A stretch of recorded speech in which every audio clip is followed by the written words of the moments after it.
On a cool Wednesday afternoon, 24-year-old Lisa Ziegert shows up on time, as always, for work at Brittany's Card and Gift Shop. That night, I had just popped into the store just to check in, just to say hi, just to catch up. We were talking about her being a teacher. Lisa was student teaching during the day, and then she worked at Brittany's at night. At the time, she had some worry and frustrations that teaching was the right path for her because she was still waiting to get a full-time position. Just regular sister talk, you know, that get it off your chest so I can feel better kind of conversation. And then we just did our cheerful, normal hug and kiss goodbyes, and I went home.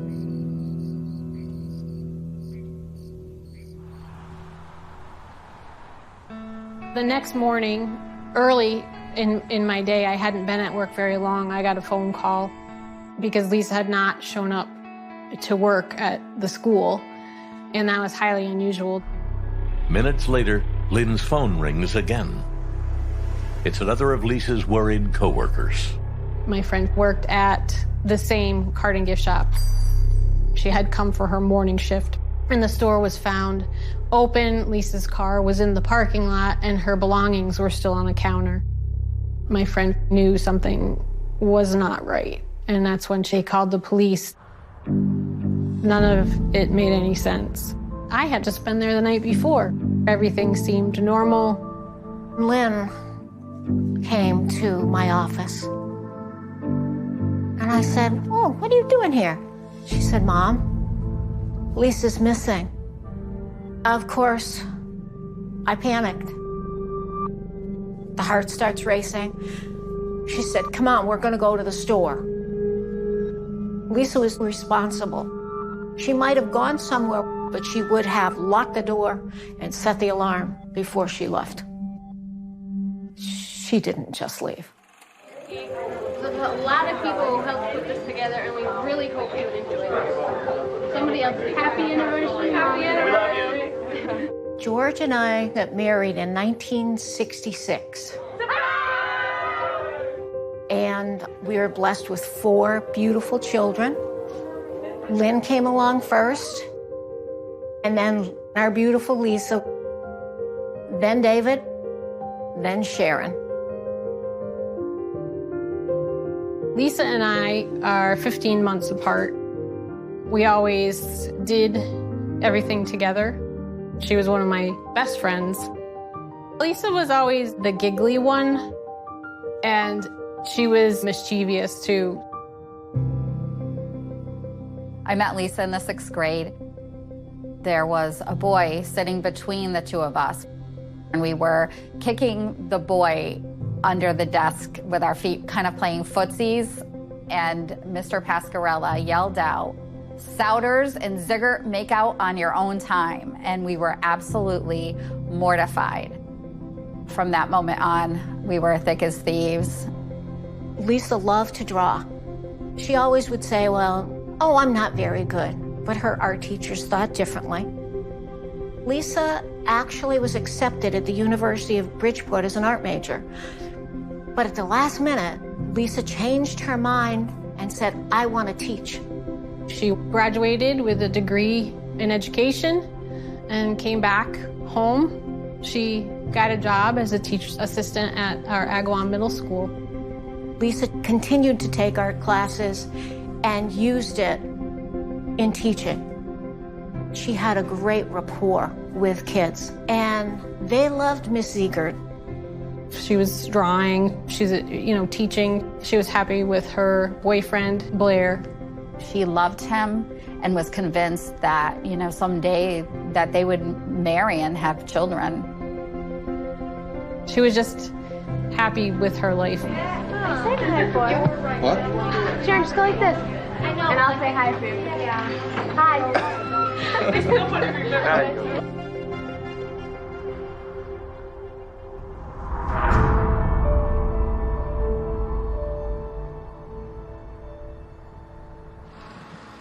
Almost immediately after arriving at the gift shop, Agawam police officers request a detective unit. Security area, particularly that alley in the back area, get everybody out of there. The police officers who responded right at the beginning knew that something very bad had happened. Lisa's belongings were still inside the store under the counter. There were no signs of a robbery. The cash was still in the register. Today, we might check video cameras and surveillance in the area, but there was no such thing at the time. But there were some signs that a struggle had occurred, especially in the back office area. There appears to be a spot of blood on the top of the refrigerator door. The responding investigators found some blood stains. There was also some evidence on the door to the back room that was consistent with scuff marks from a shoe. The back door leads to an alley behind the building. That door should have been locked, and it wasn't. While detectives process the scene, I can stand back there for that door. other agencies converge on the shopping area. After the dog gets here, that's where we are. By this time, the state police had arrived with the K-9 units. So there was a neighborhood canvass being conducted. They checked the alley behind, they checked businesses nearby, dumpsters nearby, see if there was any type of evidence that might have been found there. And they started talking to people from the nearby businesses, trying to track down anyone who might have witnessed something. The Massachusetts State Police had a helicopter up doing an aerial search. We conducted a foot search. But investigators didn't find anything at the scene to suggest where Lisa had gone or who might have taken her. The store was crawling with policemen. The detectives asked, was she having trouble with anybody? We were unaware of anybody having any interest in harming Lisa. I kept thinking, why would anyone hurt her? She was such a good person. Why wouldn't they just let her go? News spread really, really fast. And the search efforts included people from the community in addition to law enforcement. People were scared for Lisa. The hours turn into days, and still no sign of Lisa. I couldn't concentrate. My mind kept going 100 miles an hour in different directions. Just the stress of wanting to fix it and not knowing how. I still had faith, but I'm a realist too. And everyone knows the longer someone's missing, the less likely you are to have a happy ending.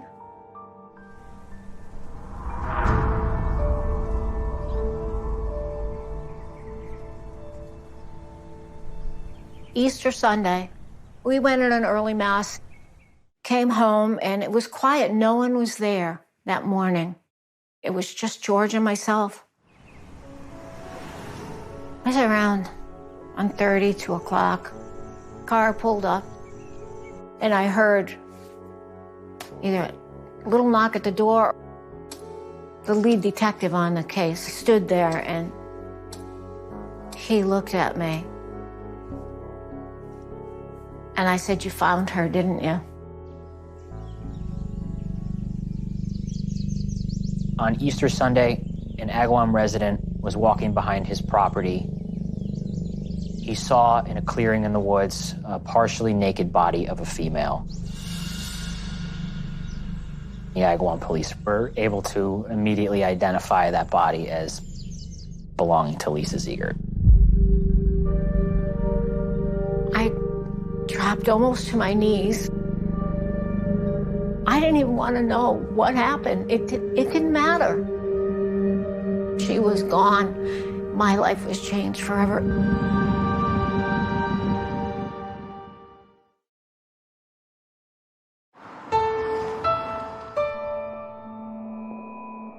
Lisa, she was a young kid. She had her whole life ahead of her. The investigators were upset. There was police officers upset. It hurt.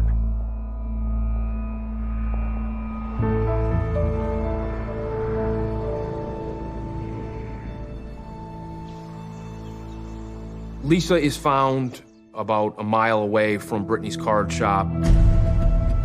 The area was definitely off the beaten path. It was on a clearing on kind of a dirt road. Lisa had significant injuries, including at least half a dozen knife wounds. And there was evidence that she had been in a fight for her life. Lisa's clothing was found in a manner that suggested there had been a significant struggle. Buttons had been ripped off of her blouse. Her clothing was torn. The investigation reveals, through autopsy in particular, that Lisa's also sexually assaulted. And there were multiple deposits of forensic evidence, and a lot of effort went into determining that this was a single source male DNA profile. But DNA was in its infancy in 1992. At that time, there was no DNA database that we had access to. It wasn't easy to develop a detailed profile of somebody and compare it to an existing database the way there is today. As word of Lisa's murder spreads, new witnesses emerge and help build a timeline of the hours leading up to her disappearance. A witness was found who had been shopping in the card shop at 8:20 p.m. on the night that she was taken. Another witness was found who came into the card shop at about 9 p.m., and Lisa was not there. Investigators believe Lisa was abducted sometime between 8:20 and 9 p.m. One of the witnesses also reported to investigators that he had seen a suspicious person lurking across the street before Lisa had been taken. The guy was kind of moving back and forth in a strange way. The witness actually thought he was going to break into a car. He described him as a relatively tall, slender man wearing a dark army-style jacket. As police interview Lisa's friends, they learn that the suspicious man might have been spotted before. One night, we were at the store. We were standing in front of the big windows, and Lisa said that she just sometimes got the feeling like she was being watched. There may be a couple cars in the parking lot, but there was nobody in them. I said, "There's nobody out there, Lisa. You're fine." And then I remember the night I went to visit her at the store the Thursday before she went missing. There was a customer in the store, and I remember him staying for a while. I thought it was odd that he was hovering.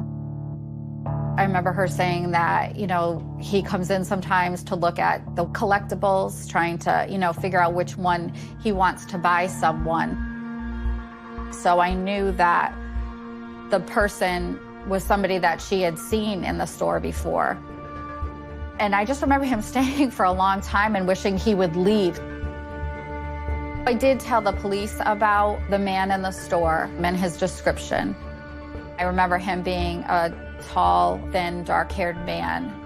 He was wearing a black jacket. Kimberly's description is a near match to the man spotted outside the gift shop the night of the murder. Looking for anything that might lead them to the killer, investigators stake out Lisa's funeral.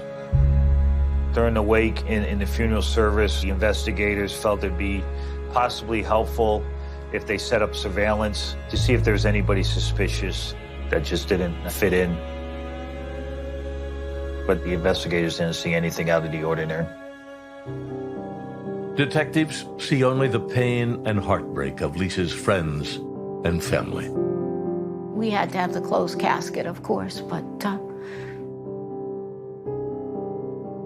they fixed her up so we could see her if we wanted to go in and see her. So we did. She was so cold when I kissed her forehead.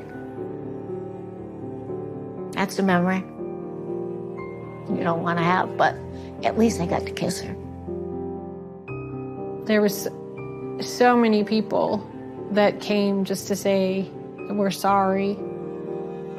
There were some of the kids that came too, and the kids had a tough time. The support was amazing, but there's also a fear that was around her death. Not knowing who had done it, knowing that they were still out there. The town was paralyzed. Women started taking self-defense classes. I remember staying up late at night and, checking all the doors and windows. At the time, I worked at a Friendly's restaurant. I was a late teenager. The staff was made up mostly of a lot of young women. We weren't allowed to go to our cars alone. I remember some parents wouldn't let their daughters go to work. Everybody was terrified. And the conventional wisdom is, if you can't get a line on a killer inside of a few days, the chances diminish that you're going to find that killer.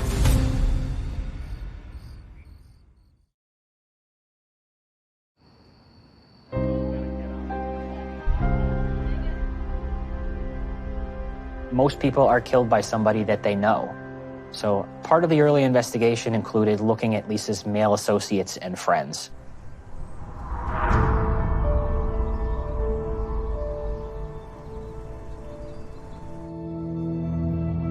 Investigators did look at Lisa's boyfriend.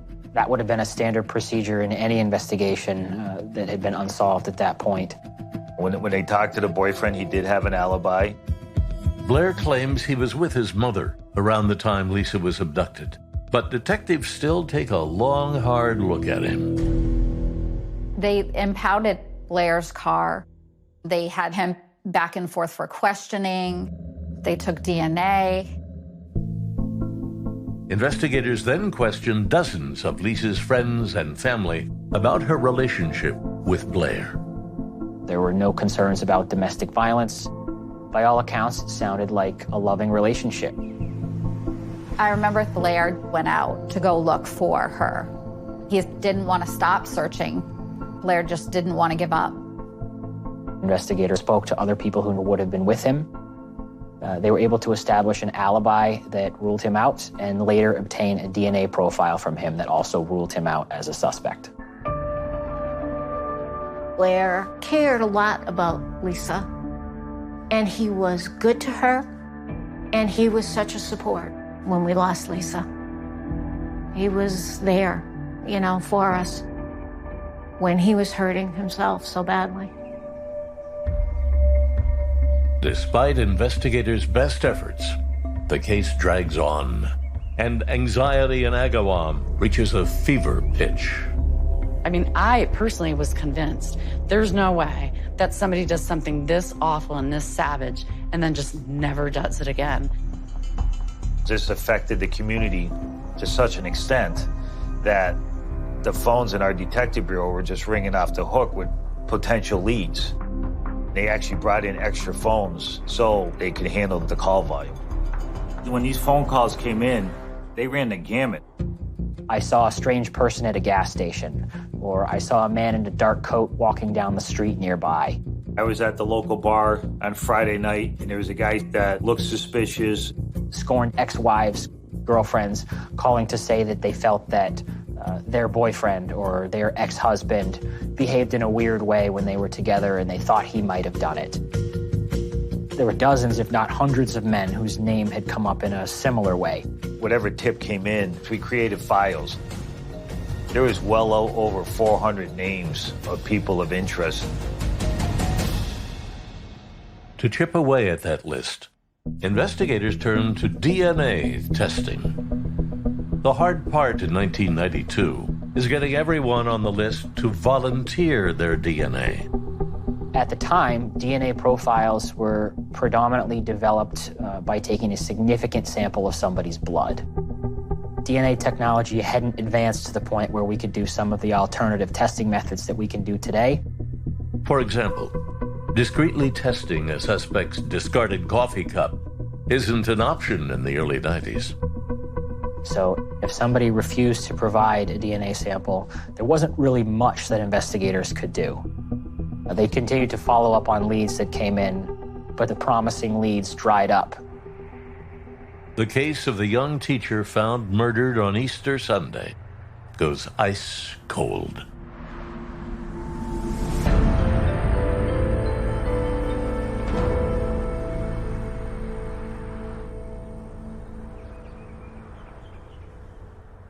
was difficult at times to attend the same church and see them sitting there. And as you're coming back from communion, you're walking by them and you don't have the answer. You know, it was difficult. My heart breaks for them, and nobody deserves this. It deeply impacted people. Lisa was Agawam's daughter, and I think everyone recognized that. But the case, it was never put away. It never collected dust. No one ever forgot about there was an individual out there who committed a particularly brutal and heinous offense. But with the level of technology that was accessible in 1993, there was just not a means with which to solve this case at that time. However, we had our thumb on the development of forensic and DNA technology. We were gonna find him.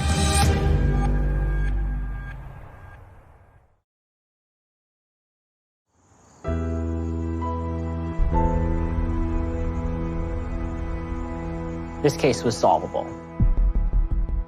We had an excellent single-source male DNA profile, and the key task to solving this case was going to be to figure out who that belonged to.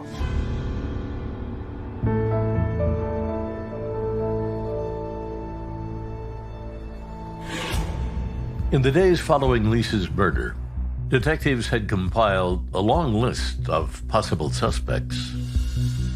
In 2002, investigators had been chipping away at this list of names.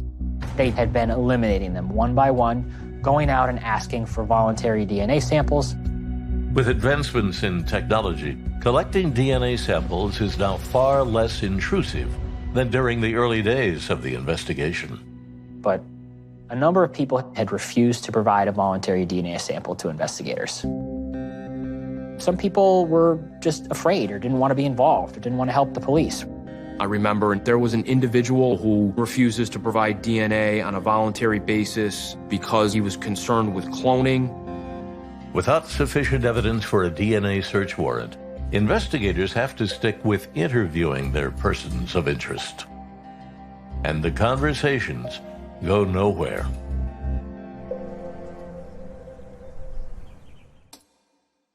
When you lose a loved one, especially a child, your first fear is that she'll be forgotten. We were determined that that wouldn't happen. We set up a memorial fund for Lisa, and on her 10th anniversary, we donated $10,000 to the children's section of the library because books, kids, Lisa's passion. Somebody had painted a mural at the library, a beautiful mural in her honor. We had an event where the kids came and they drew pictures and had story time. There's so much good that came from something so horrible. Over the years, the investigators left no stone unturned. But I never thought they were going to find her killer. What I thought was, well, if he's gotten away with it for this long, maybe he died. Maybe he went to jail for something else. Maybe he was a transient that just never came back to the area. Well, I just said, nope, we're going to just keep on hoping. If we don't get him here, God will get him there.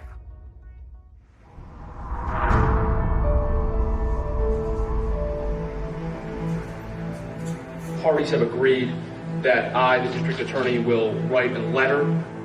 There is new hope the case will be solved when the state's youngest ever district attorney, Anthony Gallooni, takes office. DA Anthony Gallooni is a blessing. He said, Lisa, she's my top priority right now. This case is solvable and we're going to get there. DA Gallooni and his team start fresh. I had never heard of this case before. My initial impression is that it was massive. Hundreds or thousands of witnesses and persons of interest had been spoken to, thousands of pages of reports. But we were certainly hopeful that at some point in the course of the 25-year-long investigation that the perpetrator, that person's name was there. Fortunately, when I take office in 2015, forensic technology was moving forward rather rapidly. Haribon Nanolabs developed phenotyping, the process by which observable characteristics is identified from DNA. We thought that DNA phenotyping could provide some characteristics of this individual, like hair color and eye color, skin tone, that it could narrow the course of our investigation. In 2016, D.A. Galuni's team submits the killer's 24-year-old DNA sample for analysis. A short time later, we were provided a composite sketch of an individual. This individual was Caucasian, of European descent, had brown or hazel eyes, dark hair, moderate skin tone. We now knew that someone, for instance, with blonde hair and blue eyes was not the perpetrator. Someone who was of African-American descent or Asian descent was not the perpetrator. So we were able to eliminate a substantial number of individuals. Investigators now circle back to the remaining persons of interest in their files. I started looking at people who had been contacted by investigators in the past and who had refused to provide a DNA sample. We went back to these people, and just by explaining what we were doing, a good percentage of them gave their DNA samples. So at the end of that process, we were able to identify 11 people. From over 400 down to 11. The odds of finding Lisa's killer just got much better. In August 2017, we went to the grand jury and presented probable cause about those 11 individuals, person by person, why we thought they could have killed Lisa Ziegert, and that they had not provided their DNA voluntarily upon being asked. And the grand jury voted to ask the court to compel these individuals to provide that sample. My partner and I then went out to serve notice of these hearings to the men involved.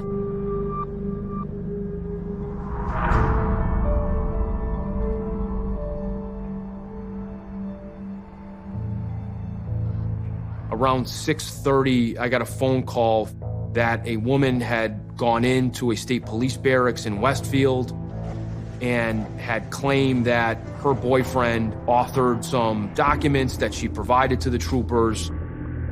They were a confessional and an apology to the Ziegert family. She had come home to her house and he was gone.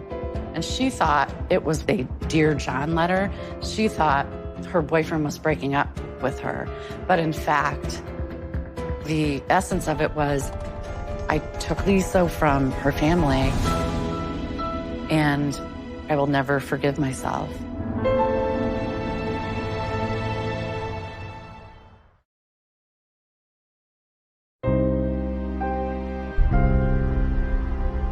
There have been a lot of promising leads over the life of this investigation, but nothing like this. We knew right away this was going to break the case right open.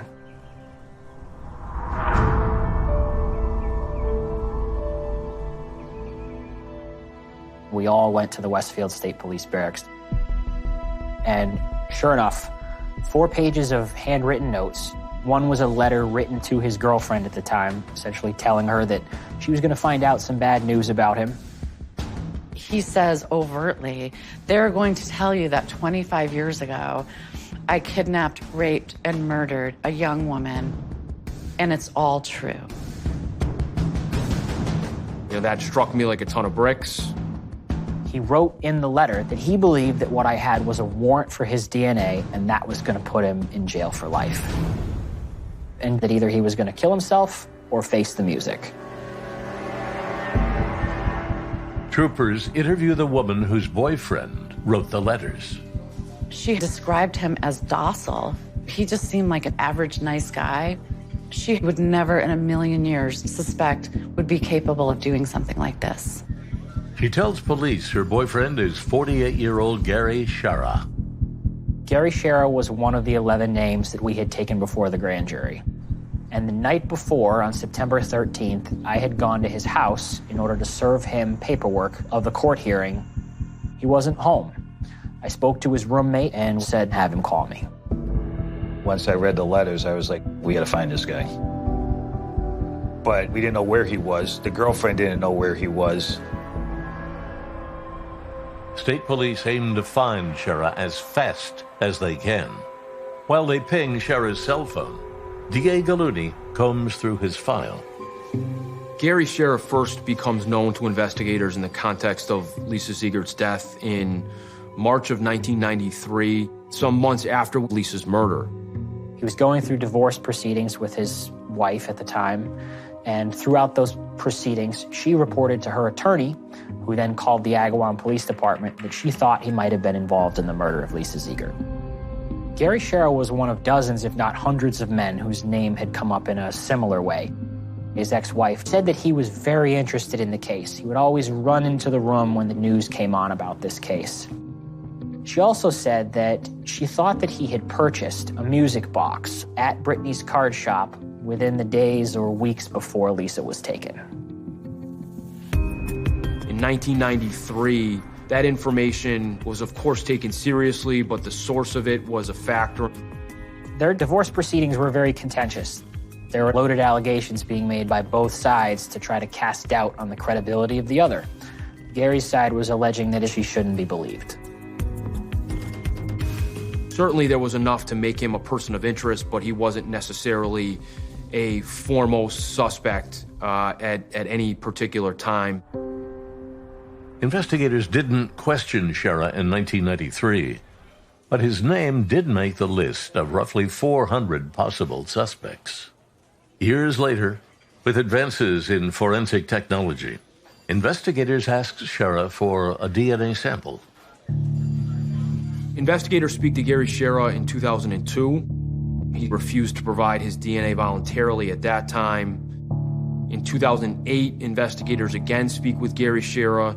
That particular interview is video recorded. Okay, the date's October 9th, 2008. It's about 5:20 p.m. Conversations are around his knowledge of Lisa Siegert, whether he knew her, whether he had any familiarity at Brittany's card shop. Did you know Lisa at all? That's my knowledge of it. Okay. Mr. Shera knew a little bit about the case, as anybody would who's living in that area. I'm gonna grab something here. You want to do? Gary appeared to be very conscious of not providing a DNA sample, either intentionally or accidentally. He wouldn't touch the table, wouldn't take water that was provided to him. He was asked to provide a DNA sample at that time, and he refused. His reasoning, he was afraid of cloning. There was certainly nothing illegal about one's refusal to provide DNA. That didn't necessarily signal something nefarious. But at the end of the day, there just wasn't enough there for them to move forward with him as a suspect at that time.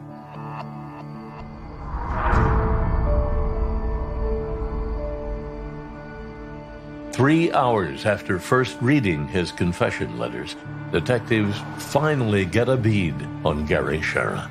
We determined his location by pinging his cell phone.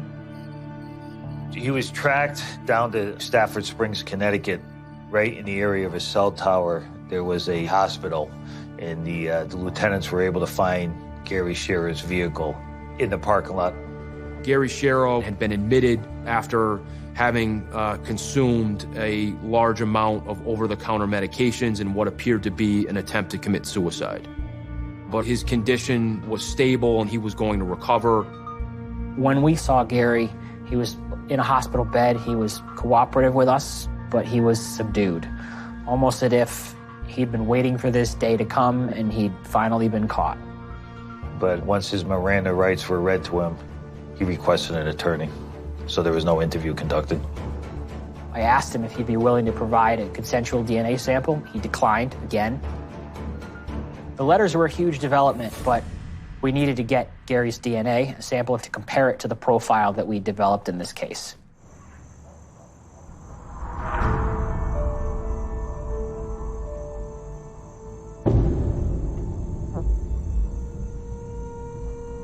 We wrote a search warrant for his house. We seized a number of items that were likely to have his DNA on them. One item was his toothbrush. Toothbrush was taken to the State Police Crime Lab. I remember very vividly awaiting the results.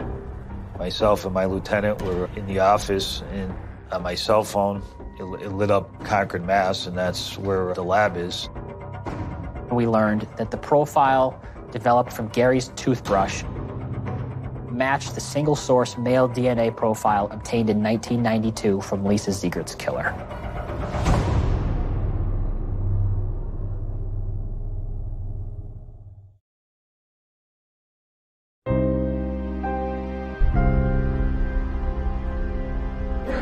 Gary, thank you all so much. Yes, thank you very much. Really appreciate it. Thank you, kids. Are you going to invite us to the 50th?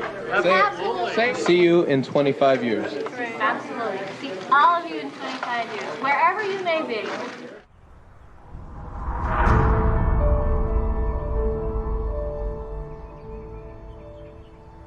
We made contact with the Ziegerts. We went to their house pretty early on a Sunday morning. And Mom's like, I think you want to be there. I think we need to all be together. And they said, we got him.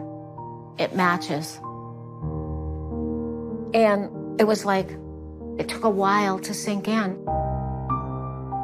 It's a weird thing to say, but the joy in the room when that was shared with us, it was a no way moment.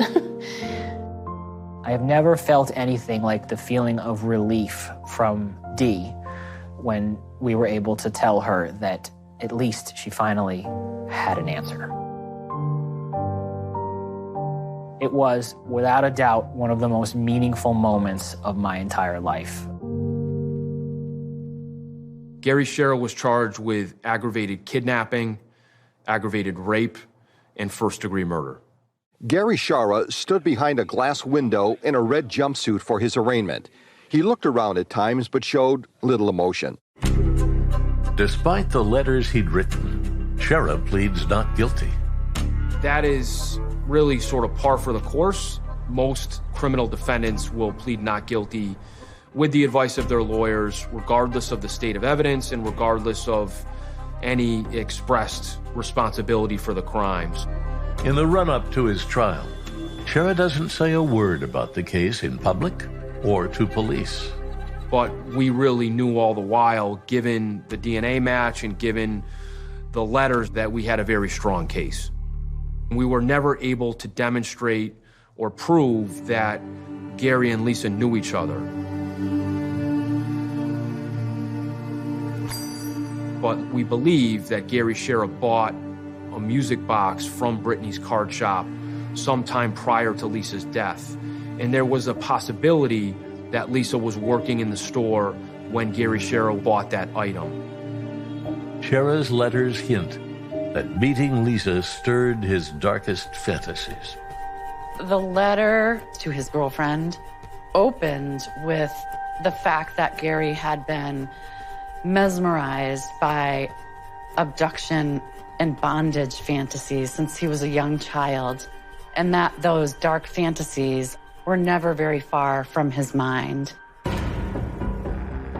On April 16, 1992, we believe that Gary Shara entered Brittany's card shop sometime around 8:30, then took Lisa to the area where she was ultimately found, and there he assaulted and murdered Lisa.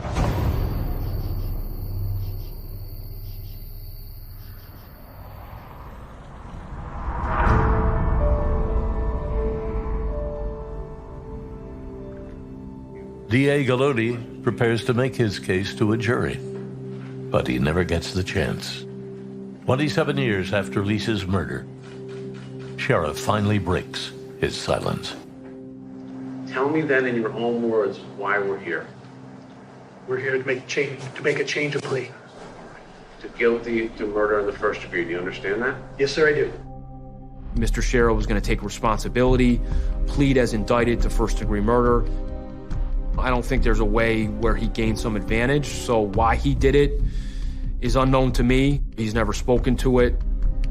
Mr. Shower, the court has accepted your plea of guilty to indictment 17-600, count 1, charging murder in the first degree. The court orders you to serve a term of life in prison without the possibility of parole.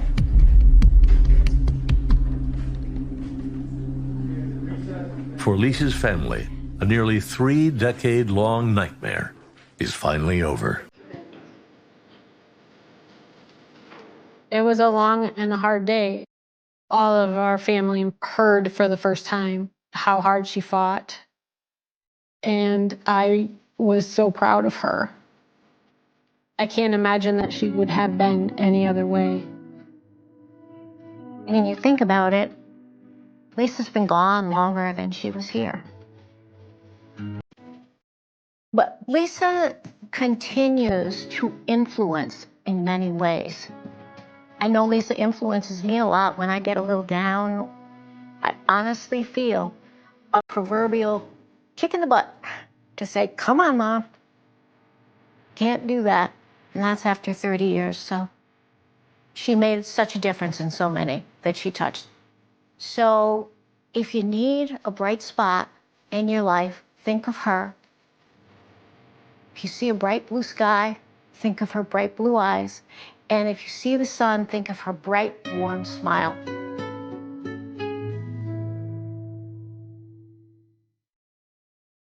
On the morning of August 1st, 1966, the University of Texas at Austin appeared to be experiencing an ordinary summer day. Students attended classes, staff members carried out their daily responsibilities, and visitors moved through one of the most recognizable landmarks on campus, the university's main building and its observation tower. Within less than 2 hours, however, the campus would become the scene of one of the most significant mass shootings in American history.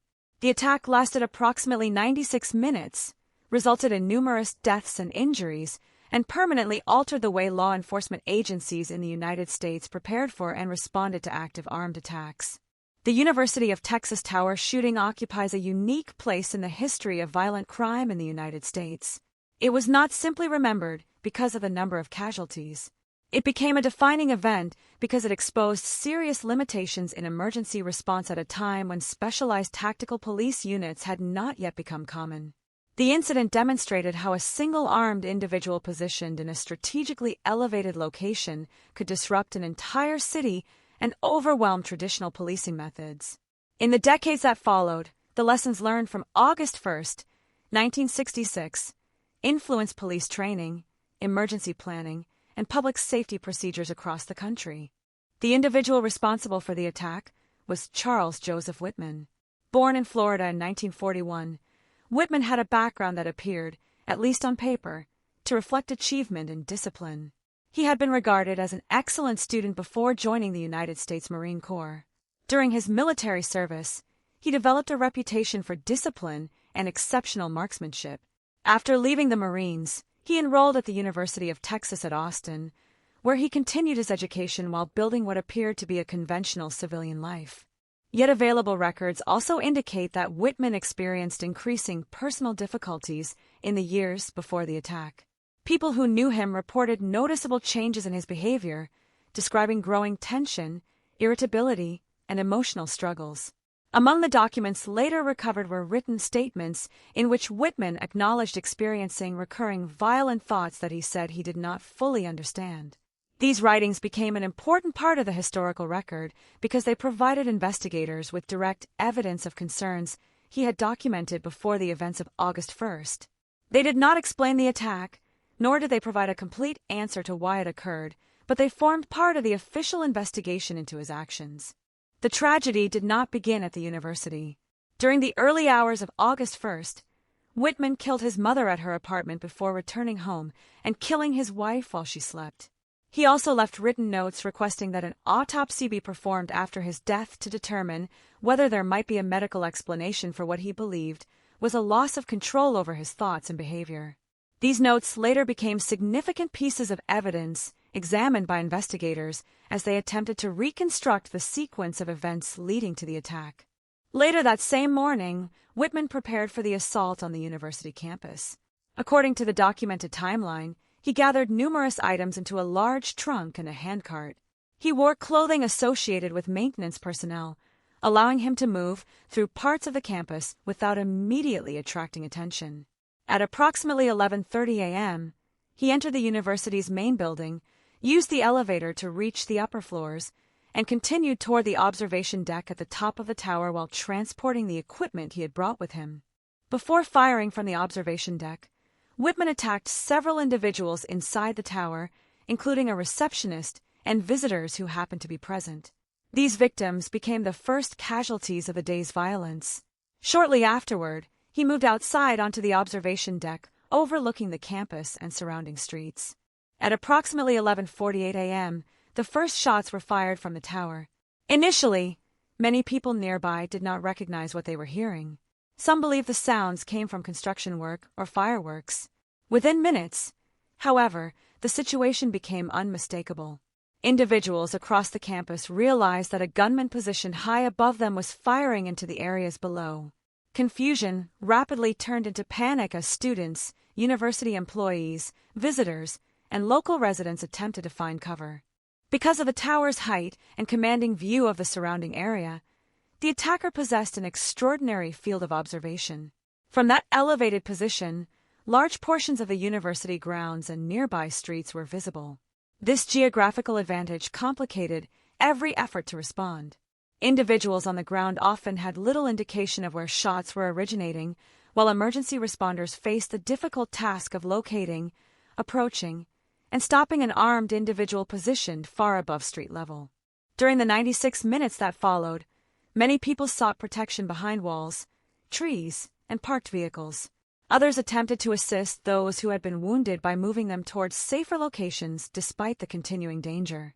These actions reflected the immediate response of ordinary individuals confronted with an unprecedented emergency, occurring before organized tactical procedures for such incidents had become standard practice. Law enforcement officers arriving at the scene encountered circumstances unlike those for which most departments at the time had trained. Specialized tactical units similar to today's SWAT teams did not yet exist in most American cities. Officers had to assess the situation while under the pressure of an ongoing attack from an elevated and fortified position. At various points during the incident, police officers and armed civilians fired toward the tower in an effort to limit the attack and provide opportunities for other responders to approach the building. Eventually, Austin police officers Ramiro Martinez and Houston McCoy, accompanied by civilian Alan Crum, entered the tower and made their way toward the observation deck. They successfully reached Whitman's position, confronted him, and ended the attack at approximately 1:24 p.m. The shooting had lasted for nearly an hour and a half. Although the immediate threat had ended, the consequences of the attack would continue to influence investigators, survivors, public officials, and law enforcement agencies for decades. The investigation that followed extended beyond reconstructing the sequence of events. In accordance with Whitman's written request, an autopsy was performed after his death. Medical examiners discovered a brain tumor located near regions associated with emotional regulation and behavior. This finding generated significant discussion among medical professionals and researchers. However, no consensus emerged that the tumor alone could explain the attack. Most experts concluded that while the medical finding deserved careful examination, it could not by itself account for the deliberate preparation and planning documented before the shooting. More than half a century later, the University of Texas Tower shooting remains a landmark event in American history. It is studied not only because of the violence that occurred, but because it marked a turning point in public safety planning.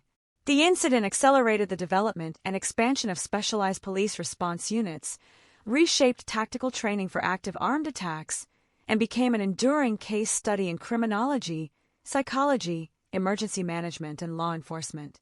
It has also been revisited through historical research, survivor testimony, and documentary filmmaking, ensuring that the events of August 1, 1966, continue to be examined not as an isolated tragedy, but as a moment that fundamentally changed how the United States prepared for similar crises in the future. To understand the significance of the University of Texas Tower shooting, it is necessary to examine the verified background that preceded the events of August 1st, 1966. While the attack itself unfolded over approximately 96 minutes, the historical record shows that it was preceded by a sequence of documented events involving Charles Joseph Whitman. Investigators later reconstructed these events using physical evidence, written materials left by Whitman, and witness accounts. These records form the basis of what is known about the case and remain central to historical examinations of the incident. Charles Joseph Whitman was born in Florida in 1941. According to the available records, he performed well academically during his early education and was widely regarded as an excellent student. Later, he joined the United States Marine Corps, where he developed a reputation for discipline and proficiency in marksmanship. His military training provided him with extensive experience in handling firearms and operating within structured environments. These aspects of his background became relevant during the investigation because they helped explain how he was able to carry out a carefully organized attack from an elevated position. After completing his military service, Whitman enrolled at the University of Texas at Austin. The university was one of the largest public institutions in the United States, and its main building, commonly known as the Tower, was among the most recognizable landmarks on campus. Rising prominently above the surrounding buildings, the tower served both administrative and symbolic purposes. Its observation deck offered panoramic views of the campus and the city of Austin, attracting students, employees, visitors, and tourists throughout the year. Nothing in the daily operation of the university on the morning of August 1st suggested that it would soon become the site of one of the most consequential criminal incidents in American history. Summer classes were in session, university employees reported for work, and visitors continued to move through the campus in a routine manner. The tower remained open and accessible, reflecting the security practices of the period. At that time, American universities generally operated as open public spaces with relatively few access restrictions compared with modern security standards. The investigation later established that Whitman had experienced increasing personal difficulties before the attack. Individuals who knew him reported that he had become increasingly tense and irritable and appeared to be experiencing significant psychological difficulties. These observations were documented during the investigation as part of the effort to reconstruct the circumstances leading to the shooting. They were treated as witness observations rather than definitive explanations for his actions. Among the most significant pieces of evidence recovered after the attack were written notes left by Whitman. In these documents, he stated that he had experienced recurring violent thoughts that he could not fully understand. He also wrote that he believed he had lost control over certain aspects of his thinking and requested that an autopsy be performed after his death to determine whether a medical condition might explain what he had experienced. These writings became important historical documents because they represented Whitman's own recorded statements before the attack. Investigators included them in the official record but did not treat them as conclusive evidence regarding motive. The first confirmed acts of violence occurred during the early hours of August 1st, 1966. According to the established timeline, Whitman killed his mother at her apartment before returning home and killing his wife while she slept. These crimes were discovered only after the attack at the university had ended. Investigators later concluded that these homicides were committed before Whitman traveled to the University of Texas campus later that morning. After those killings, Whitman began preparing for what would become the tower attack. Evidence collected during the investigation showed that he assembled numerous items and placed them into a large trunk and a handcart. He also dressed in clothing associated with maintenance personnel. This choice of clothing allowed him to move through parts of the university without immediately drawing attention. Investigators later identified these preparations as evidence that the attack had been planned rather than carried out spontaneously. At approximately 11:30 a.m., Whitman entered the university's main building. Using the elevator, he traveled toward the upper floors before continuing to the observation deck located at the top of the tower. Witness accounts and the subsequent investigation confirmed that he transported the equipment he had brought with him throughout this process. At that point, there was no indication among university staff or visitors that an attack was about to occur. Before firing from the observation deck, Whitman attacked several individuals inside the tower, including the receptionist and visitors who happened to be present. These victims became the earliest casualties connected to the attack at the university. The violence inside the building occurred shortly before Whitman moved onto the observation deck overlooking the campus. At approximately 11:48 a.m., Whitman began firing from the elevated position. The first moments of the attack were marked by confusion. Many individuals on the ground did not immediately recognize the sounds as gunfire. Some believed they were hearing construction activity or fireworks. As additional shots followed, and people began to realize that individuals were being struck across different parts of the campus, the nature of the emergency became unmistakable. The physical characteristics of the tower significantly influenced the course of the attack. Standing well above the surrounding buildings, the observation deck provided an extensive view of the university grounds and nearby streets.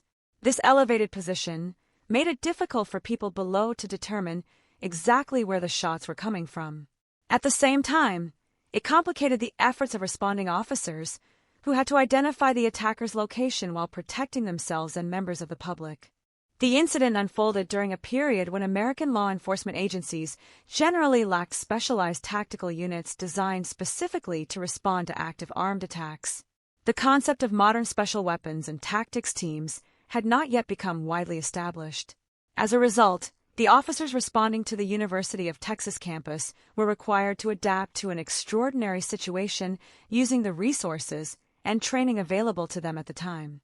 As the attack continued, students, university employees, visitors, and local residents sought shelter wherever they could find protection. Many took cover behind buildings, walls, trees, or parked vehicles while attempting to avoid the line of fire. Others assisted injured individuals by moving them towards safer locations whenever possible. These documented actions reflected the immediate responses of ordinary people confronted with an emergency unlike anything previously experienced on the campus. The response from law enforcement developed rapidly despite the absence of specialized tactical procedures. Officers arriving at the university worked to determine the source of the gunfire while coordinating efforts to reach the observation deck. During the incident, police officers and armed civilians on the ground fired toward the tower in an attempt to limit the attack and create opportunities for other responders to approach the building. These actions formed part of a coordinated effort that eventually enabled officers to enter the tower and move toward the observation deck. The historical importance of these events extends beyond the attack itself. The University of Texas Tower shooting exposed significant challenges in emergency response, communication, and tactical planning. It demonstrated that conventional policing methods were not always sufficient when confronting an armed individual occupying a fortified elevated position. These lessons would later influence changes in police organization and emergency preparedness throughout the United States. The documented events leading up to the attack therefore provide essential historical context. They illustrate the sequence established by investigators, beginning with the crimes committed before Whitman arrived at the university, continuing through his preparations and entry into the tower, and culminating in the opening moments of one of the most consequential criminal incidents in American history. Rather than existing as isolated events, these actions formed a connected chain that investigators reconstructed through physical evidence, witness testimony, and Whitman's own written statements. Together, they established the factual framework upon which later investigations, historical analyses, and institutional reforms would be based. By approximately 11:30 a.m. on August 1, 1966, Charles Joseph Whitman had entered the main building of the University of Texas at Austin and made his way toward the observation deck of the tower. According to the established investigative record, he transported numerous items using a large trunk and a handcart while wearing clothing associated with maintenance personnel. This allowed him to move through the building without immediately attracting attention. At the time, there was no indication among university personnel or visitors that an attack was imminent. Before beginning to fire from the observation deck, Whitman attacked several individuals inside the tower. Among the first victims were a receptionist and visitors who happened to be present within the building. These attacks occurred before the wider campus became aware that a major emergency was unfolding. Because they took place inside the tower, they were initially unknown to most people outside the building. At approximately 11:48 a.m., Whitman moved onto the outdoor observation deck and began firing from the elevated position. The first reports of the incident reflected widespread confusion. Many people on the campus did not immediately recognize the sounds as gunfire. Some believed they were hearing construction work or fireworks, explanations that were consistent with ordinary activity on a university campus during the summer. Only after additional shots were fired and people began to realize that individuals across the campus had been struck did the nature of the emergency become clear. The tower's location and design had a significant influence on the course of the attack. As one of the tallest structures in the surrounding area, it provided an extensive view of the university grounds and nearby streets. From this elevated position, Whitman had a broad line of sight over large sections of the campus. At the same time, people on the ground faced considerable difficulty identifying the exact source of the gunfire because the shots originated from a position high above them.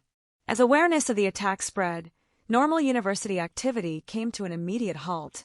Students, faculty members, university employees, visitors, and people in the surrounding area sought protection wherever it could be found.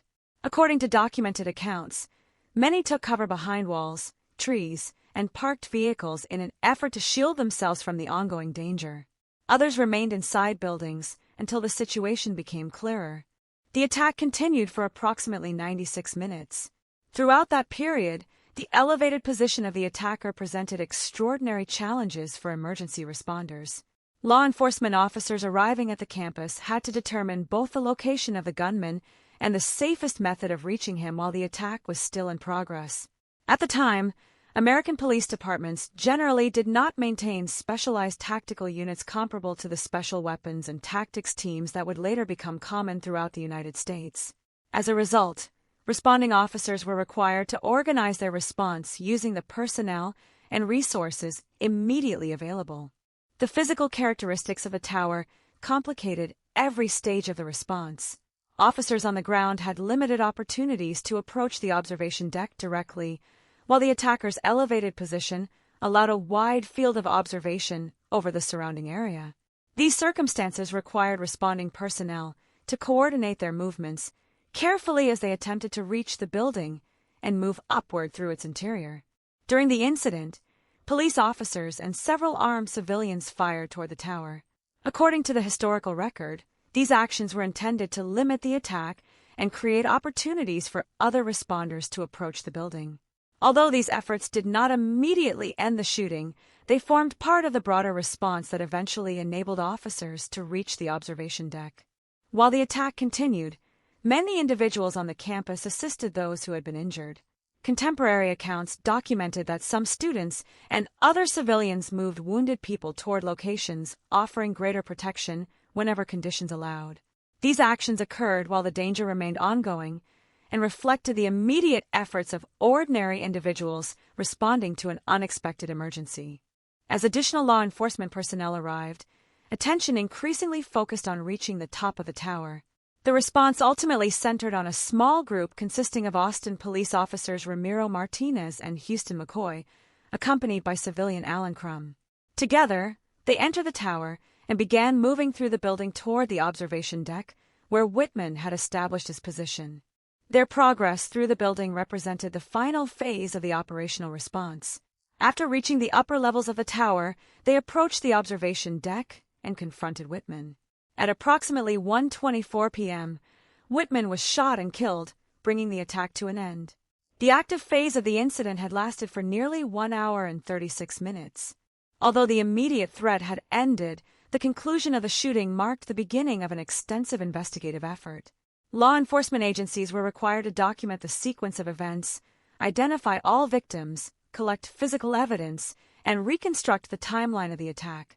Investigators also examined the earlier killings committed before Whitman arrived at the university, establishing that they had occurred during the early hours of the same day. The events of August 1, 1966, quickly became recognized as one of the most significant mass shootings in United States history. Beyond the immediate loss of life and injuries, the incident demonstrated the challenges faced by law enforcement agencies when responding to an armed attacker occupying a fortified elevated position. It exposed limitations in communication, tactical coordination, and emergency preparedness that had not previously been tested on such a scale in a university environment. The attack also highlighted the importance of coordinated emergency response across multiple agencies. The experience gained during the incident contributed to later evaluations of police procedures, command structures, and specialized tactical capabilities.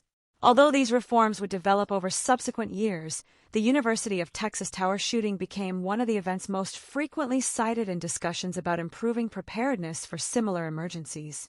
Viewed within its historical context, the incident was not only a criminal investigation, but also a turning point in public safety planning. The 96 minutes between the first shots at approximately 11:48 a.m. and the conclusion of the attack at approximately 1:24 p.m. demonstrated how rapidly an ordinary day could transform into a large-scale emergency. The documented sequence of events established by investigators continues to serve as a factual foundation for historical research into the case, informing studies of law enforcement, emergency management, criminology, and the evolution of tactical policing in the United States. The conclusion of the attack at approximately 1:24 p.m. on August 1, 1966, marked the beginning of an extensive investigation into one of the most significant criminal incidents in American history. With the immediate threat eliminated, law enforcement authorities shifted their attention from emergency response to documenting the sequence of events, identifying victims, collecting evidence, and determining how the attack had been planned and carried out. The investigation relied on physical evidence recovered from multiple locations, witness statements, official records, and written materials left behind by Charles Joseph Whitman. One of the investigators' first priorities was establishing an accurate timeline. The attack at the University of Texas Tower had occurred in a relatively short period of approximately 96 minutes, but it quickly became clear that the events on campus represented only one part of a larger sequence. As officers continued their inquiries, they discovered that Whitman had killed his mother at her apartment during the early hours of August 1st before returning home and killing his wife while she slept. These earlier crimes were incorporated into the overall investigation because they occurred before Whitman traveled to the university later that morning. Investigators then reconstructed Whitman's movements after those killings. Evidence showed that he had assembled numerous items, placed them into a large trunk and a handcart, and worn clothing associated with maintenance personnel as he entered the University of Texas campus. According to the established timeline, he entered the main building at approximately 11:30 a.m., used the elevator to reach the upper floors, and continued toward the observation deck. Witness accounts and physical evidence confirmed the sequence and helped investigators determine how he reached his final position without immediately attracting attention. The investigation also documented the attacks that occurred inside the tower before the shooting spread across the campus. Investigators determined that Whitman attacked several individuals within the building, including a receptionist and visitors, before moving onto the outdoor observation deck. These findings established that the first victims at the university had been inside the tower rather than on the campus grounds below. Once investigators established the sequence within the building, they turned their attention to reconstructing the broader timeline of the attack. Based on witness statements and other evidence, they determined that the first shots from the observation deck were fired at approximately 11:48 a.m. Initial confusion among those on campus was also documented during the investigation. Many witnesses reported that they did not immediately recognize the sounds as gunfire and initially believed they were hearing construction activity or fireworks. These consistent accounts helped investigators understand how the attack unfolded during its earliest moments and why recognition of the emergency was not immediate. The physical characteristics of the tower became another important subject of examination. Investigators reviewed how the observation deck's height and panoramic view affected both the attack and the emergency response. The elevated location provided extensive visibility over the university grounds and surrounding streets, while simultaneously making it difficult for people below to identify the precise source of the gunfire. This geographical advantage became a key element in understanding why the incident presented such significant operational challenges for responding officers. The response of law enforcement was examined in detail as part of the official review. Investigators documented the arrival of officers, the efforts made to determine the location of the attacker, and the actions taken while the shooting remained in progress. Because specialized tactical police units comparable to modern SWAT teams were not yet common in American law enforcement, responding officers were required to adapt to circumstances for which few established procedures existed. The investigation, therefore, became an important record of how traditional policing methods functioned during an unprecedented emergency. The actions of police officers and armed civilians who fired toward the tower were also documented. According to the historical record, these efforts were intended to limit the attack and create opportunities for other responders to approach the building safely. Although these actions did not immediately end the shooting, investigators recognized them as part of the overall response that ultimately allowed officers to reach the observation deck. Particular attention was given to the final phase of the operation. The investigation established that Austin police officers Ramiro Martinez and Houston McCoy, accompanied by civilian Alan Crum, entered the tower and proceeded toward the observation deck. Their movement through the building formed the final stage of the response. Investigators documented that they reached Whitman's position and confronted him, ending the attack at approximately 1:24 p.m. This sequence became one of the central findings of the official reconstruction of events. In addition to reconstructing the timeline, investigators examined written materials left by Whitman. Among the most significant pieces of evidence were letters in which he stated that he believed he had experienced a loss of control over his thoughts and requested that an autopsy be performed after his death. He specifically asked that medical professionals determine whether there might be a physical explanation for what he had experienced. These writings became part of the official investigative record because they represented Whitman's own documented statements before the attack. In accordance with his written request, an autopsy was conducted following his death. Medical examiners discovered a brain tumor located near areas associated with emotional regulation and behavior. This finding attracted substantial attention from both medical professionals and investigators. However, the discovery did not produce a definitive explanation for the attack. The available evidence did not establish that the tumor alone caused Whitman's actions. Instead, the finding became the subject of continuing medical discussion and research. The investigation therefore reached two separate but related conclusions. First, investigators documented extensive evidence showing that the attack had involved deliberate preparation. Whitman's actions before arriving at the university, including assembling equipment, transporting it to the campus, and reaching the observation deck, demonstrated planning rather than a spontaneous act. Second, the discovery of the brain tumor introduced an important medical question that remained unresolved. Although experts acknowledged the significance of the finding, no consensus emerged that it could fully explain the deliberate actions documented throughout the investigation. As the investigation concluded, its findings extended well beyond the criminal acts themselves. Law enforcement agencies and public officials reviewed the response in order to identify operational lessons. The University of Texas Tower shooting exposed limitations in emergency communications, tactical coordination, and preparedness for incidents involving an armed individual occupying an elevated position. These observations contributed to broader discussions about police organization and emergency planning throughout the United States. The investigative record also became an important historical resource. Because investigators carefully reconstructed the sequence of events through physical evidence, witness statements, official reports, and Whitman's own writings, later researchers were able to examine the incident with a high degree of factual detail. Historians, criminologists, emergency management specialists, and law enforcement professionals have continued to rely on these documented findings in studying both the attack itself and its lasting influence on public safety practices. Ultimately, the investigation established the factual framework through which the University of Texas Tower shooting has been understood for decades. It documented the crimes committed before the attack, reconstructed Whitman's preparations and movements, examined the emergency response, recorded the evidence recovered after the shooting ended, and addressed the medical findings revealed during the autopsy. While some questions concerning the role of the brain tumor have remained the subject of professional discussion, the overall investigative record consistently concluded that the attack involved substantial planning and preparation.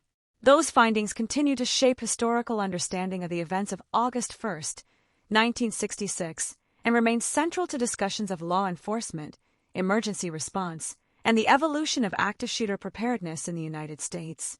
Unlike many major criminal cases, the University of Texas Tower shooting did not proceed through the American judicial system. Because Charles Joseph Whitman was killed by responding officers during the final confrontation on the observation deck of the university's main building, there was no arrest, criminal prosecution, trial, or verdict. As a result, the official resolution of the case depended entirely on the work of investigators, forensic specialists, medical examiners, and law enforcement agencies, rather than on courtroom proceedings. Once the immediate emergency had ended at approximately 1:24 p.m. on August 1, 1966, authorities began the process of formally documenting every aspect of the incident. Their objective was to establish a complete and accurate record of what had occurred before, during, and after the attack. This work involved collecting physical evidence, reviewing witness statements, reconstructing the sequence of events, and examining the written materials left by Whitman. The investigation established that the violence at the University of Texas campus formed only one part of a larger sequence of crimes committed that day. Investigators confirmed that, before arriving at the university, Whitman had killed his mother at her apartment and later killed his wife at their home while she slept. These earlier homicides became integral components of the official case because they occurred only hours before the attack on the campus. The investigative timeline further established that Whitman entered the university's main building at approximately 11:30 a.m. after transporting numerous items in a large trunk and a handcart while wearing clothing associated with maintenance personnel. He proceeded toward the observation deck after first attacking several individuals inside the tower, including the receptionist and visitors. At approximately 11:48 a.m., he began firing from the observation deck, initiating the 96-minute attack that ended when Austin police officers Ramiro Martinez and Houston McCoy, accompanied by civilian Alan Crum, reached his position and stopped the assault. With no defendant remaining to face prosecution, investigators concentrated on determining how the attack had been organized and whether additional individuals had been involved. The evidence collected throughout the investigation consistently indicated that Whitman had acted alone. The official findings did not identify accomplices or evidence of a broader conspiracy connected with the attack. Among the most significant pieces of evidence examined were the written notes Whitman left before carrying out the crimes. These documents became part of the permanent investigative record because they provided direct evidence of his own statements before the attack. In those writings, Whitman stated that he believed he had experienced a loss of control over his thoughts and requested that an autopsy be performed after his death. He specifically asked medical professionals to determine whether a physical condition might explain what he believed had been occurring. Authorities honored that request by conducting a post-mortem examination. During the autopsy, medical examiners discovered a brain tumor located near regions associated with emotional regulation and behavior. The finding immediately attracted attention because Whitman's written notes had specifically requested an examination for possible medical abnormalities. The discovery of the tumor became one of the most widely discussed aspects of the case. Medical specialists evaluated whether the tumor could have influenced Whitman's behavior. Although the finding prompted extensive professional discussion, no definitive consensus emerged. The available evidence did not establish that the tumor alone caused the attack. Instead, most experts concluded that while the medical finding warranted careful consideration, it could not by itself explain the extensive planning and preparation documented during the investigation. Consequently, the official historical understanding of the case has relied upon both the investigative findings and the medical evidence without treating either as a complete explanation.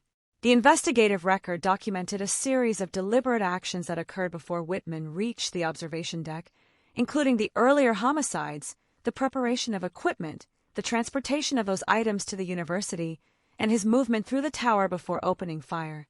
At the same time, the medical findings became an important subject of continuing research into the relationship between neurological conditions and human behavior. The absence of a criminal trial meant that the investigative reports themselves became the primary official record of the case.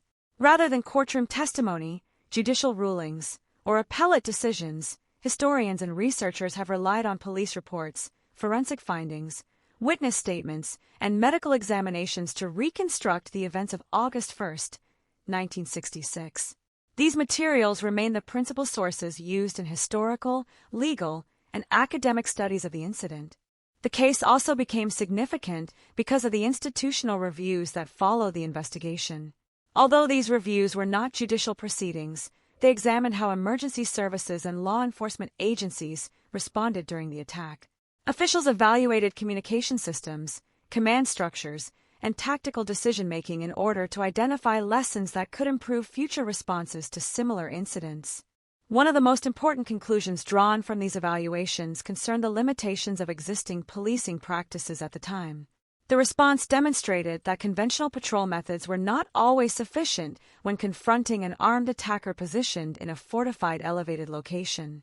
As a result, many police departments later expanded or established specialized tactical units designed to respond to high-risk incidents requiring coordinated operations. The incident also influenced broader discussions regarding emergency planning at schools, universities, and other public institutions. Although the attack itself ended on August 1, 1966, its effects continue to shape public safety policy long afterward. Emergency response procedures gradually evolved as agencies incorporated lessons learned from the university's experience into training and operational planning. Because there was no criminal prosecution, the official conclusion of the case rested on the completion of the investigation and the publication of its findings. Those findings documented the crimes committed before the attack, reconstructed the events that unfolded on the University of Texas campus, examined the evidence recovered after Whitman's death, and addressed the medical discoveries made during the autopsy. Together, these elements formed the definitive historical record of one of the most consequential criminal investigations of the 20th century. Today, the University of Texas Tower shooting continues to be studied not as a legal precedent established through courtroom litigation, but as a thoroughly documented historical event whose official record has informed generations of researchers, law enforcement professionals, emergency planners, criminologists, and historians. The investigative conclusions remain the foundation upon which public understanding of the case has been built, providing a factual account of how the incident unfolded and how its legacy extended far beyond the events of a single summer afternoon in 1966. The events of August 1, 1966, came to an end at approximately 1:24 p.m. when responding officers stopped the attack at the observation deck of the University of Texas Tower. Although the immediate danger had been eliminated, the significance of the incident did not conclude with the end of the shooting. Instead, the University of Texas Tower shooting became one of the defining events in the history of American law enforcement, emergency management, and public safety. More than half a century later, it continues to be examined as a historical case that influenced institutional practices far beyond the University of Texas campus. The attack demonstrated that a single armed individual positioned in an elevated location could create an emergency unlike those for which most police departments had been prepared during the mid-1960s. At the time of the incident, specialized tactical units similar to the special weapons and tactics teams that later became common throughout the United States had not yet been widely established. Responding officers were therefore required to organize their actions using the personnel, equipment, and procedures immediately available. The experience exposed operational limitations that became increasingly important topics of discussion among law enforcement agencies in the years that followed. One of the most enduring consequences of the incident was its influence on police organization and tactical preparedness. The lessons learned from the response contributed to the expansion and development of specialized units trained to manage high-risk situations involving armed suspects in fortified or elevated positions. Although the creation and growth of these units occurred over time and resulted from multiple factors, the University of Texas Tower shooting became one of the incidents most frequently referenced when examining why changes in tactical policing became necessary. The attack also encouraged broader reviews of emergency response procedures. Public institutions, including educational campuses, gradually placed greater emphasis on coordinated planning for large-scale emergencies. The incident demonstrated the importance of communication among responding agencies, rapid assessment of developing threats, and coordinated action during situations involving significant danger to large numbers of people. These lessons extended beyond law enforcement and became relevant to emergency management professionals responsible for planning responses to public crises. The investigation into the attack likewise contributed to continuing discussions within the fields of criminology and forensic science. Investigators reconstructed the sequence of events through physical evidence, witness statements, official reports, and written materials left by Charles Joseph Whitman. This comprehensive documentation provided researchers with an unusually detailed record of a major criminal incident. As a result, the case became an important subject of study in academic research concerning criminal investigations, emergency response, and institutional decision-making during rapidly developing crises. The autopsy performed after Whitman's death also ensured that the case would remain significant within medical and scientific discussions. The discovery of a brain tumor located near regions associated with emotional regulation and behavior prompted substantial professional interest. Medical specialists considered whether the tumor might have influenced Whitman's actions. Despite extensive examination, however, no definitive consensus emerged. Most experts concluded that while the medical finding warranted careful consideration, it could not by itself account for the documented planning and preparation that preceded the attack. Consequently, the case continues to be referenced in discussions about the relationship between neurological conditions and human behavior while illustrating the limits of drawing simple conclusions from complex medical evidence. Another lasting aspect of the incident has been its role in historical scholarship. Because the attack was extensively documented by investigators, historians have been able to reconstruct the sequence of events with considerable precision. Official investigative findings established the timeline beginning with the killings committed during the early hours of August 1st, continuing through Whitman's preparations and arrival at the University of Texas, documenting the approximately 96-minute attack, and concluding with the actions of the responding officers who ended the incident. These verified records remain the foundation for subsequent historical research and educational analysis. The University of Texas Tower shooting has also remained part of public historical memory through books, documentaries, and academic studies. Among the most widely recognized works is the documentary Tower, released in 2016, which examines the events through the experiences of survivors and historical documentation. Such works have contributed to preserving public awareness of the incident while encouraging continued examination of its historical significance rather than allowing it to fade from collective memory. For the University of Texas itself, the attack became a defining moment in institutional history. The tower, long recognized as an architectural and symbolic landmark, also became permanently associated with one of the most consequential criminal events ever to occur on an American university campus. The incident remains part of the university's historical record and continues to be referenced in discussions of campus safety, institutional resilience, and emergency preparedness. From a broader national perspective, the events of August 1st, 1966, illustrated how a single incident could influence policy and professional practice across multiple disciplines. Law enforcement agencies examined tactical operations. Emergency planners reviewed communication and coordination procedures. Medical researchers considered the implications of the autopsy findings. Criminologists studied the investigative record, while historians documented the event within the larger history of violence and public safety in the United States. The impact of the case therefore extended well beyond the immediate criminal investigation. The historical importance of the University of Texas Tower shooting lies not only in the violence that occurred but also in the institutional changes that followed. The attack exposed weaknesses in existing emergency response systems while encouraging reforms that shaped later approaches to public safety. Although many developments in policing and emergency management resulted from numerous events over subsequent decades, the incident at the University of Texas remains one of the earliest and most influential examples examined in discussions of active armed attacks in public spaces. Today, the case continues to be studied because it represents a turning point rather than an isolated historical event. The verified investigative record, the documented emergency response, and the institutional lessons derived from the attack continue to inform research, education, and professional training. Its significance rests not only on the facts of what occurred on August 1st, 1966, but also on how those events influenced future generations of law enforcement officers, emergency managers, medical researchers, historians, and public institutions.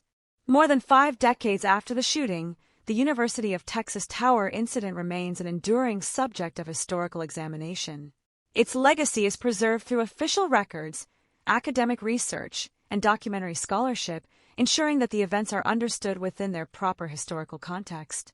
Rather than serving only as the record of a single criminal act, the case has become an important reference point in the continuing evolution of public safety, emergency preparedness, criminal investigation, and historical understanding in the United States. The University of Texas Tower shooting of August 1st, 1966, remains one of the most significant criminal incidents in modern American history. Although the attack itself lasted approximately 96 minutes, its influence extended far beyond the events of that single afternoon.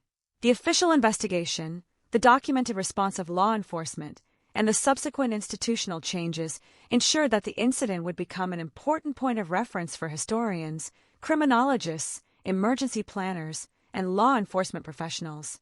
The historical record establishes a clear sequence of events. During the early hours of August 1st, Charles Joseph Whitman killed his mother before returning home and killing his wife. Later that morning, he prepared for an attack by assembling equipment into a large trunk and a handcart, wearing clothing associated with maintenance personnel, and entering the main building of the University of Texas at Austin. After reaching the upper levels of the tower, he attacked several individuals inside the building before moving onto the observation deck. At approximately 11:48 a.m., he began firing from the elevated position overlooking the campus. The attack continued until approximately 1:24 p.m., when Austin police officers Ramiro Martinez and Houston McCoy, assisted by civilian Alan Crum, reached the observation deck and ended the assault.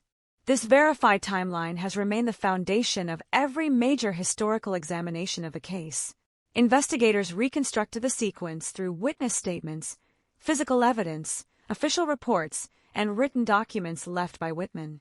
Because the attacker died during the confrontation, there was no criminal trial. Instead, the investigative record itself became the principal source through which the incident has been understood for decades. One of the defining features of the case was the extensive preparation documented before the attack. Investigators established that Whitman transported numerous items to the university and successfully reached the observation deck before opening fire. These documented actions demonstrated that the attack involved planning rather than an immediate or spontaneous act. This conclusion has remained consistent throughout historical and investigative reviews of the incident. The investigation also examined Whitman's written notes, which requested that an autopsy be performed after his death. Medical examiners subsequently discovered a brain tumor located near regions associated with emotional regulation and behavior. This finding generated significant discussion within the medical community and continues to be referenced in scientific literature. However, no consensus concluded that the tumor alone explained the attack. Most professional assessments have recognized the medical finding as important while also acknowledging the documented evidence of deliberate preparation established during the investigation. Beyond the investigation itself, the incident significantly influenced the development of emergency response practices in the United States. At the time of the attack, most American law enforcement agencies did not maintain specialized tactical units comparable to those that later became common. Responding officers were therefore required to address an extraordinary situation using conventional policing methods. The operational challenges encountered during the response highlighted the need for improved tactical capabilities, coordinated command structures, and specialized training for incidents involving heavily armed suspects in elevated or fortified positions. As police agencies reviewed the lessons of August 1st, 1966, many expanded or developed specialized tactical response units capable of addressing high-risk situations. Although these developments resulted from multiple experiences over time, the University of Texas Tower shooting became one of the earliest and most influential incidents cited in discussions concerning modern tactical policing. The case demonstrated that emergency responses to active armed attacks required planning, coordination, and capabilities beyond those commonly available during the mid-1960s. The attack also contributed to broader changes in emergency management. Public institutions increasingly recognize the importance of coordinated communication, rapid assessment of evolving threats, and organized responses involving multiple agencies. Educational institutions, government organizations, and law enforcement departments incorporated lessons drawn from incidents such as the University of Texas Tower shooting into emergency planning and operational procedures. These changes reflected an evolving understanding that preparedness required continuous evaluation of past events. Academic interest in the case has likewise remained substantial.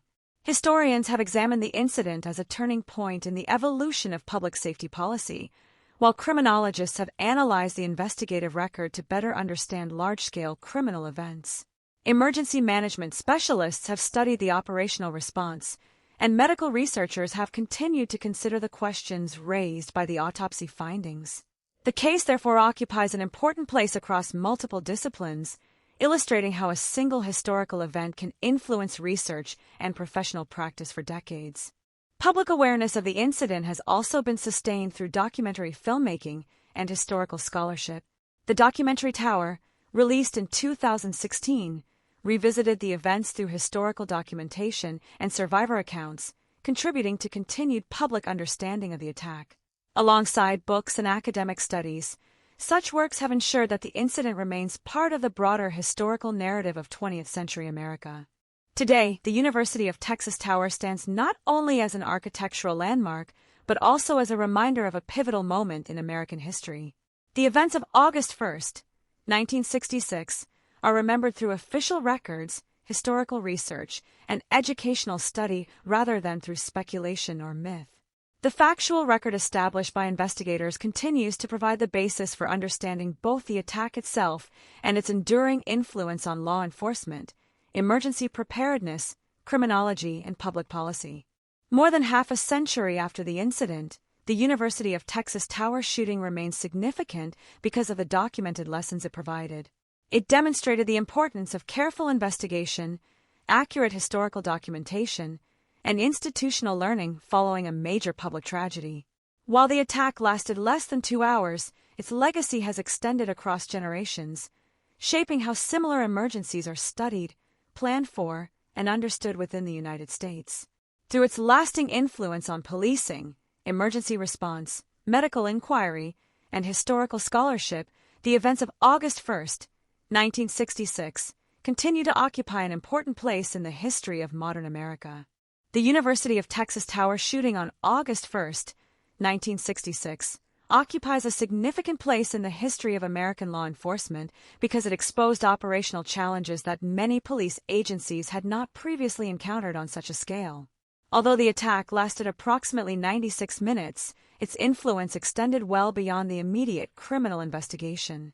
The incident became an important case study in evaluating how law enforcement organizations prepared for, responded to, and learned from rapidly developing public emergencies involving an armed individual in an elevated position. At the time of the attack, specialized tactical police units were not yet widely established in the United States. Most local departments relied primarily on patrol officers and conventional command structures when responding to serious incidents. The events at the University of Texas demonstrated that these existing methods could be severely challenged when an attacker occupied a fortified position with a broad field of observation over a large public area. One of the principal operational difficulties documented during the response was identifying and reaching the source of the gunfire. Officers responding to the campus had to determine the attacker's location while simultaneously addressing the immediate danger to students, university employees, visitors, and members of the public. The observation deck of the tower provided an elevated position overlooking extensive sections of the campus and nearby streets, making direct access difficult and increasing the complexity of the response. The incident also illustrated the importance of coordinated action among responding personnel. Austin police officers Ramiro Martinez and Houston McCoy, accompanied by civilian Alan Crum, ultimately reached the observation deck and ended the attack. Their actions concluded the immediate emergency, but the operational challenges encountered during the response became the subject of detailed review after the investigation was completed. Following the incident, Many law enforcement agencies across the United States examined their own preparedness for comparable emergencies. The University of Texas Tower shooting became one of several historical events that encouraged police departments to expand or establish specialized tactical units capable of responding to high-risk situations involving armed suspects in protected or elevated locations. Over time, these developments contributed to the broader adoption of specialized response capabilities within American policing. The case also underscored the value of structured command, communication, and coordination during large-scale emergencies. Investigators and public officials reviewed how responding officers organized their efforts while the attack remained active. These evaluations informed later discussions about incident command, interagency cooperation, and the allocation of personnel during complex emergencies. Although emergency management practices continued to evolve over subsequent decades in response to multiple incidents, the University of Texas Tower shooting remained an important reference point in those discussions. Another enduring lesson involved preparedness at public institutions. The attack demonstrated that universities and other public spaces could become the sites of rapidly unfolding emergencies requiring coordinated responses from law enforcement, emergency medical services, and institutional leadership. As emergency planning developed in later years, greater emphasis was placed on coordinated procedures, communication systems, and clearly defined operational responsibilities during critical incidents. The investigation itself also influenced professional practice. By carefully reconstructing the timeline through physical evidence, witness statements, official reports, and Whitman's written materials, investigators established a comprehensive factual record of the incident. This documentation became a valuable educational resource for law enforcement training, criminal investigation, and emergency management. The case has continued to be studied because it illustrates the importance of thorough evidence collection and objective reconstruction of complex events. Medical findings associated with the investigation also contributed to professional discussion. The discovery of a brain tumor during Whitman's autopsy prompted continued examination within the medical community regarding the relationship between neurological conditions and behavior. While no consensus concluded that the tumor alone explained the attack, the case demonstrated the importance of integrating forensic medicine into comprehensive criminal investigations while avoiding conclusions unsupported by the available evidence. Today, the University of Texas Tower shooting is remembered not only as a tragic event but also as a catalyst for institutional learning. Its legacy lies in the documented changes it inspired in police preparedness, tactical organization, emergency planning, and investigative practice. The incident remains part of professional education because it demonstrates how careful analysis of historical events can inform future policy and operational improvements. More than half a century later, the lessons derived from August 1, 1966, continue to influence discussions of public safety. Rather than being viewed solely as an isolated criminal incident, the University of Texas Tower shooting has become an enduring historical reference for understanding the evolution of law enforcement and emergency response in the United States. Its lasting significance rests not only on the events themselves, but also on the institutional reforms and professional developments that followed, illustrating how careful examination of the historical record can contribute to improved preparedness and more effective responses to future emergencies. The University of Texas Tower shooting has remained one of the most extensively documented criminal incidents of the 20th century in the United States. Although the attack occurred on August 1, 1966, historical interest in the case has continued for decades because of its significance to law enforcement, emergency management, criminology, and medical research. Rather than relying on speculation, historians have reconstructed the events through official investigative records, witness testimony, forensic findings, and other contemporary documentation. The official investigation established a detailed chronology beginning with the crimes committed during the early hours of August 1st and continuing through the approximately 96-minute attack at the University of Texas at Austin. Investigators documented Whitman's preparations, his entry into the main building, the attacks inside the tower, the shooting from the observation deck, the law enforcement response, and the conclusion of the incident at approximately 1:24 p.m. This reconstruction has remained the foundation of historical accounts because it is supported by evidence collected during the investigation. One reason the case continues to receive scholarly attention is the completeness of the investigative record. Police reports, physical evidence, witness statements, and Whitman's written notes allow researchers to examine the sequence of events with a level of detail that is uncommon in many historical criminal investigations. This documentation has enabled historians to distinguish between verified facts and later speculation, reinforcing the importance of evidence-based historical research. The medical examination conducted after Whitman's death has also remained an important subject of academic discussion.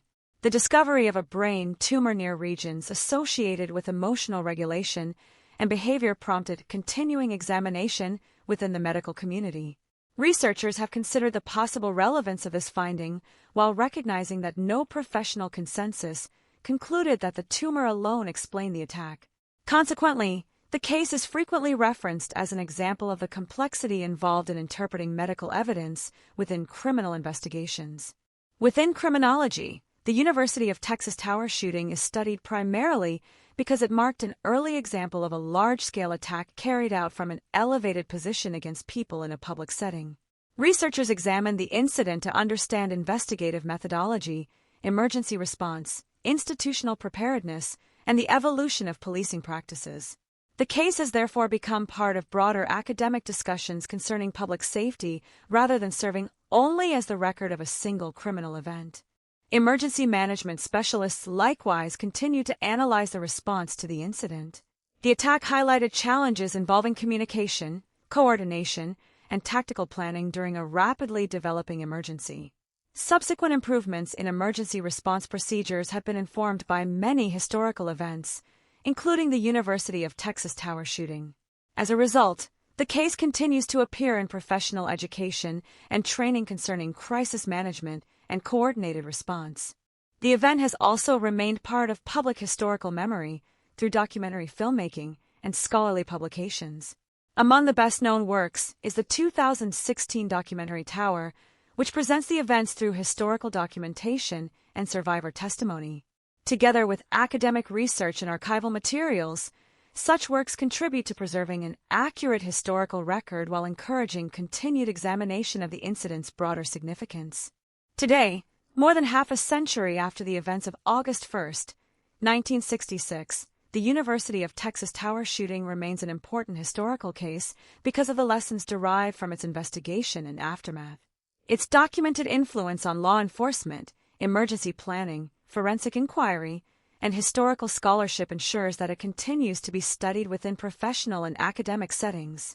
The enduring value of the case lies not in the violence itself, but in the careful documentation of the event and the institutional reforms that followed. More than 5 decades after the events of August 1, 1966, the University of Texas Tower shooting continues to occupy an important place in the historical record of the United States. Its significance is measured not only by the scale of the tragedy, but also by the extensive documentation that followed. The investigation produced a detailed body of evidence that has enabled historians, criminologists, emergency management specialists, and law enforcement professionals to examine the incident with a high degree of factual accuracy. The official investigative record remains the principal source for understanding the case.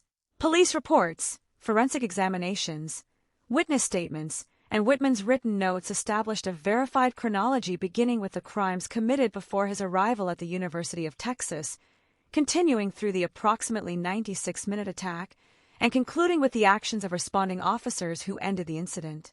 These records have allowed later researchers to distinguish documented facts from speculation and have reinforced the importance of evidence-based historical analysis.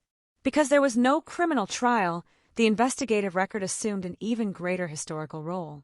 In many criminal cases, courtroom proceedings become the primary public record through testimony and judicial findings. In this case, however, the comprehensive documentation prepared by investigators serves as the authoritative account of the events. Historians have therefore relied heavily on official reports and forensic evidence when reconstructing the sequence of August 1, 1966. The case also illustrates the importance of preserving historical evidence. Physical evidence, written documents, official reports, and medical findings have allowed successive generations of researchers to revisit the incident using consistent source material. This preservation has supported continuing scholarship while reducing reliance on unsupported interpretations or retrospective speculation. Within academic research, the University of Texas Tower shooting remains relevant across multiple disciplines. Historians examine the event within the broader history of 20th century America. Criminologists study the investigative process and the documented sequence of the attack.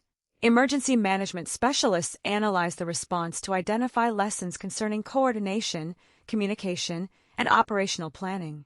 Medical researchers continue to reference the autopsy findings as part of discussions concerning neurological conditions and behavior, while recognizing that no definitive medical explanation was established. The incident has likewise retained an important place in professional education. Law enforcement agencies have studied the response as part of broader discussions concerning tactical preparedness and organizational development. Emergency planners have examined the operational challenges encountered during the incident when considering preparedness for future public emergencies. These educational uses reflect the continuing value of the case as a documented historical example rather than as an isolated criminal event. Public understanding of the incident has also been shaped by historical scholarship and documentary filmmaking. Among the most notable works is the 2016 documentary Tower, which presents the events through historical documentation and survivor testimony. Such projects contribute to preserving the historical record while encouraging continued examination of the institutional lessons that emerged from the investigation and its aftermath.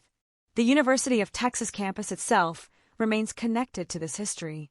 The tower continues to serve as one of the university's most recognizable landmarks, while the events of August 1, 1966, remain part of the institution's documented past.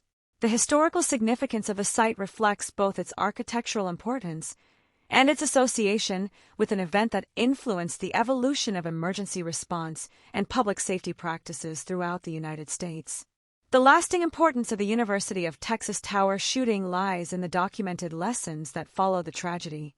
The investigation demonstrated the value of systematic evidence collection, accurate reconstruction of events, and objective historical analysis. Subsequent developments in law enforcement organization, emergency planning, and professional training illustrate how institutions can use carefully documented experience to improve future preparedness. Today, the case continues to be examined because it represents a pivotal moment in the history of American public safety. Its enduring relevance is found not in the violence itself, but in the factual record preserved by investigators and the institutional reforms informed by that record. Through continued historical research, professional education, and evidence-based scholarship, the University of Texas Tower shooting remains an important subject for understanding the evolution of criminal investigation, emergency response, and public policy in the United States. The University of Texas Tower shooting became an important reference point in the development of modern approaches to public safety in the United States. The incident occurred during a period when law enforcement agencies were primarily organized around traditional patrol functions and had limited experience with large-scale armed emergencies involving a single individual occupying a protected position. The response to the event revealed challenges that would later influence discussions about specialized training, tactical coordination, and emergency preparedness. Before the 1960s, many American police departments operated without dedicated tactical teams designed for complex armed situations. Officers were generally expected to respond using conventional policing methods, relying on available personnel and standard procedures. The events at the University of Texas demonstrated the difficulties of managing an emergency where the location of the threat, the physical environment, and the safety of large numbers of civilians created unusual operational demands. The historical review of the incident contributed to broader law enforcement discussions about the need for specialized capabilities. Over time, police agencies across the United States developed tactical units with additional training and equipment to address high-risk situations. These developments were not caused by a single event alone, but the University of Texas Tower shooting became one of the significant incidents examined when agencies evaluated how they could improve responses to extraordinary threats. The evolution of emergency response also involved improvements in coordination and communication. The incident highlighted the importance of organized command structures during rapidly changing situations. Later emergency management practices placed greater emphasis on clearly defined responsibilities, cooperation among different agencies, and preparation for incidents that could overwhelm ordinary response systems. Educational institutions also became increasingly aware of the need for emergency planning. Universities and public organizations began placing greater attention on procedures for responding to serious threats, coordinating with law enforcement, and protecting large populations during emergencies. These changes developed gradually and reflected lessons from multiple historical events, including the University of Texas Tower shooting. The case also influenced the way investigators and researchers approached major criminal incidents. The detailed reconstruction conducted after the shooting demonstrated the importance of preserving evidence, establishing accurate timelines, and separating verified information from assumptions. This approach became an important model for later investigations of complex public emergencies. Within criminology and academic research, the incident has been examined as part of the study of mass violence, criminal behavior, and institutional response. Researchers have used the available documentation to explore questions related to investigative methods, emergency management, and the development of public safety policies. The case remains significant because of the amount of verified information available and the long-term changes associated with its aftermath. The medical findings from the investigation also contributed to discussions beyond traditional criminal justice. The discovery of a brain tumor during the autopsy led to continued examination of possible relationships between neurological conditions and behavior. However, professional evaluations did not establish that the tumor alone explained the events. The case, therefore, remains an example of the complexity involved when medical evidence, criminal investigation, and historical interpretation intersect.